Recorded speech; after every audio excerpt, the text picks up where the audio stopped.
What's up, Shinigami viewers? Today we are going to do an unboxing of the Kotobikuya Dark Horn kit. We're just going to pop the plastic on this today and take a look and see what's in the box. I just want to check things out because next week I have plans to go to my local gaming store and snap build this thing in store. So if you guys have seen this on USA Gundam store or other places, let's see what's inside. So anyway, here we are inside the box. Let's take a look at these runners. Kind of nice, metallics for the inner core stuff. It looks like really interesting green choice for this runner here. I'm kind of picky about certain colors with this one. I actually feel comfortable about not painting it, and as I stated earlier, I intend to do just kind of a snap build. I may do some slides, or we'll see what's actually in the box, by default. More inner bits and bobs. Cool. It looks like we got a nice variety of colors for the parts as well. So more of the little stuff, lots of little stuff. And I see in here we've got our little pilot parts to assemble the pilot. I will probably hand paint this, but probably after I do the snap build. As far as like the pilot itself, I'll probably hand paint the pilot.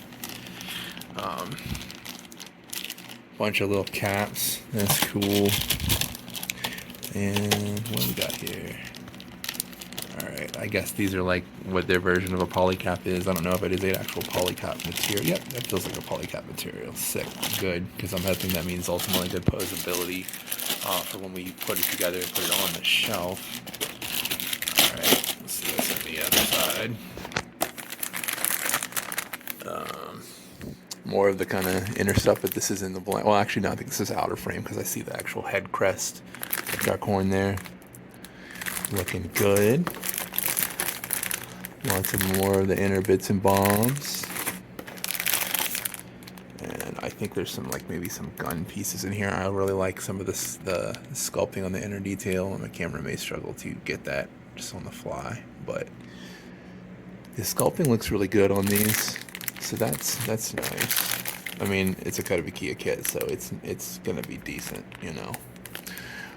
But this looks like it's gonna be a lot of fun panel lining as well. As I said, with a snap build. With snap builds, I do, usually at least panel line them. I can't plain chain stuff, but I will tell you, I detest not so great stickers. I will usually just hand paint something or just really spray paint something if the sticker looks like booty. And the other thing with stickers, with the default stickers, I'm very wary of them because they will often peel over time or just look like a sticker. It just won't look good on a model kit, you know what I'm saying?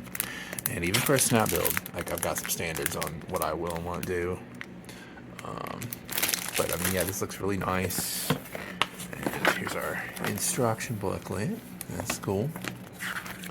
Let's see what we got here. Looks like I'll be using a good bit of Google Translate because I'm assuming this is probably like robot biography. Ooh, yeah, this is dope. I really like the inner artwork here. This is nice. Damn. I'm gonna be honest with you. I think this is one of the first Kotobikuya kits I opened up before, so this is all kind of new for me. Yeah, this is gonna be a lot of fun. I think I'm really excited for this kit. Anything with a lot of guns is a plus. Gatling gun, of course, is a plus. These appear to be, I think they're water slides. Yeah, it looks like it's water slides, but good. I don't see any reason to not just straight up snap build this. So looking good. We'll have to do a follow-up video in a week or so once I actually assemble this kit, and we'll see what we think.